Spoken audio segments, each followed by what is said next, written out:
So guys, what's going on? I hope you guys are well. I hope you guys are staying safe. We've just had Lawrence Okolie win a cruiserweight world title, the WBO cruiserweight world title. Congratulations to Lawrence Okolie on a great performance. It was a brilliant performance, punch perfect performance really against Glowacki. I think Glowacki was very gun shy. He didn't let his hands go, and Okolie did what he had to do. Okolie is a very, very big dude. He's a very, very big dude for cruiserweight. And I struggle to see many guys beating him because at that weight, because I just think he's too big. I think he's too big, too long, and I think he uses his size advantage to great effect. If you look at the way he just neutralized Glowacki, made it difficult. He punches hard as well, so the guys they're gun shy. They don't want to let their hands go because they know if they leave themselves open, he hits hard. So I feel like Lawrence Okolie is going to be a very, very difficult fighter to beat at cruiserweight. I think he's a ever improving fighter, very young fighter. You know, in 16 fights already become a world champion. And I always saw him becoming world champion. I don't think the cruiserweight division is a stellar division. I think it's fairly weak, and it has been for many years. I think there's always been a standout fighter here and there. You would say the only test really in the cruiserweight division for him is against Bradis. Bradis is obviously a very, very experienced cruiserweight champion. He's the IBF champion. And I think Okolie mentioned it in his post-fight interview. That's the guy he wants to fight. That's the guy, obviously, the most accomplished of the champions that we've got. So we've got 4 champions now.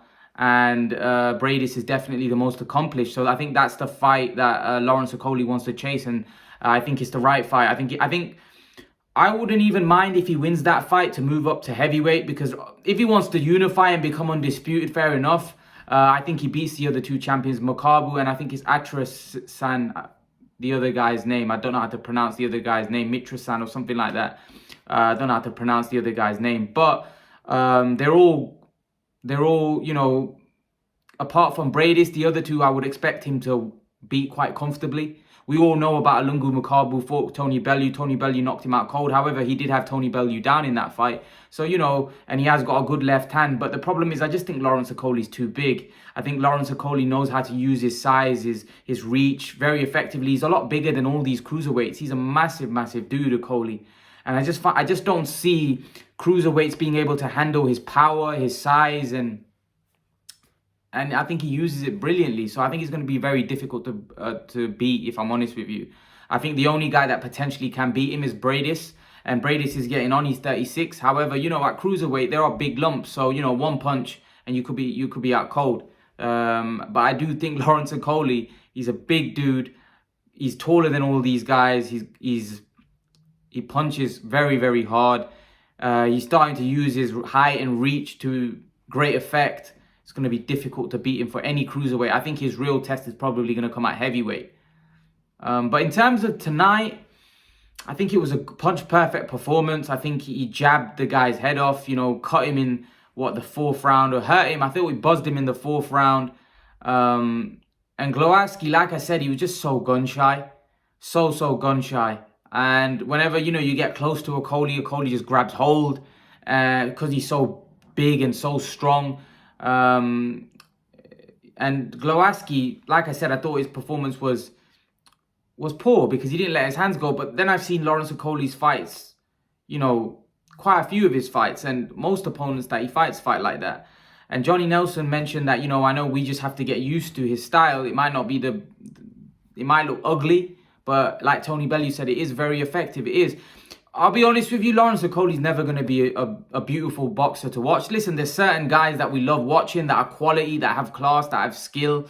Lawrence Okolie obviously has skill, but he's not a classy boxer. I don't think he's going to be a boxer that is going to be box office in terms of watching and enjoying his fights. I might be wrong.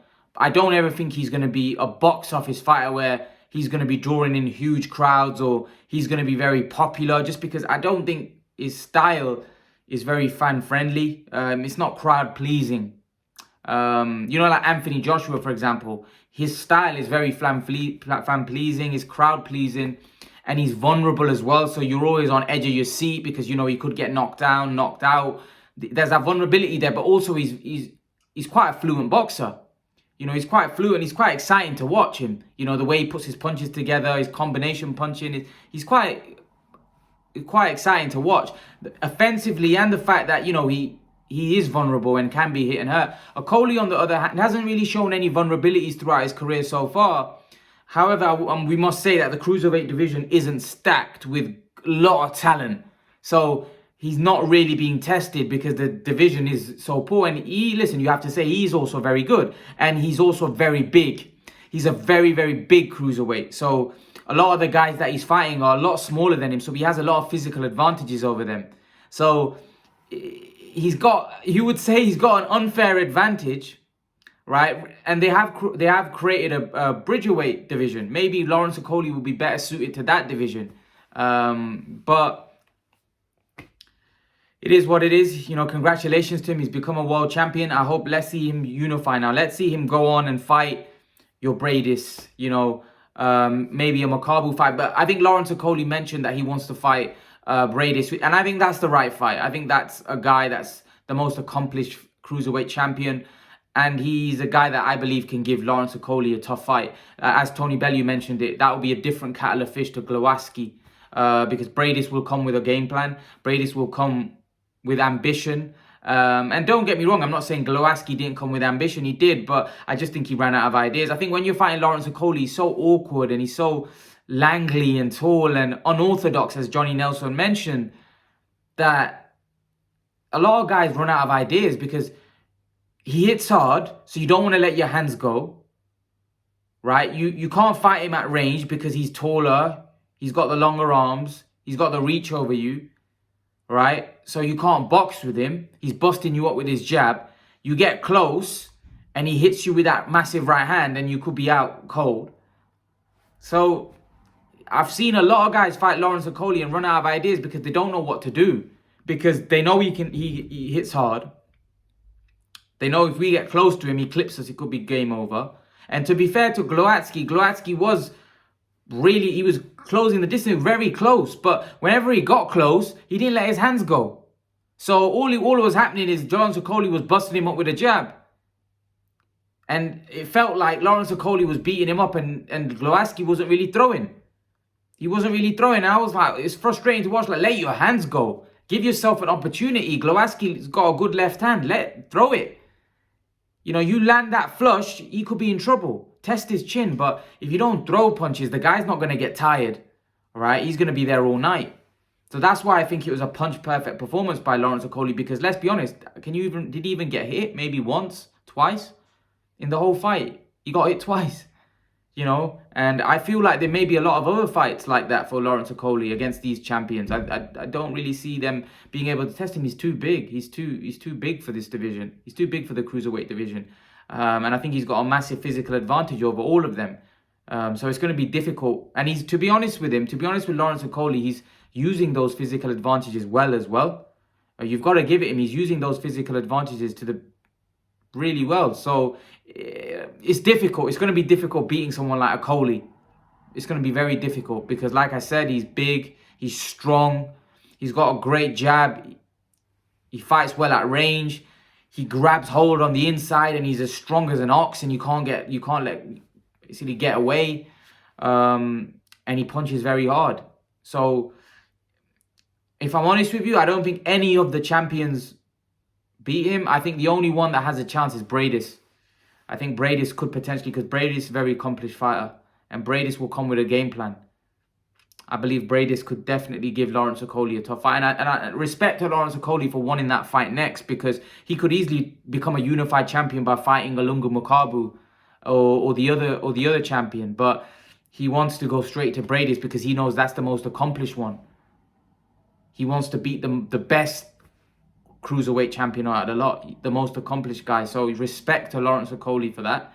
And I think Bradis is the only one really that's going to cause him any threats. I don't think Makabu or the Mitrison is going to give him any trouble. I just think that Bradis is the only one that if someone out of the champions can beat him, it's going to be Bradis. Bradis is obviously a very accomplished cruiserweight champion. And he's the only guy that I think, the fight that I want to see at cruiserweight with Lawrence Okolie, because I think he's the only guy that could potentially give him a fight or beat him. So apart from that, I think the other two don't really stand a chance. Personally, I think he'll beat him quite comfortably. And to be honest with you, I think he'll be a favorite against Bradis as well, because like I said, the guy is big, he's strong, rangy.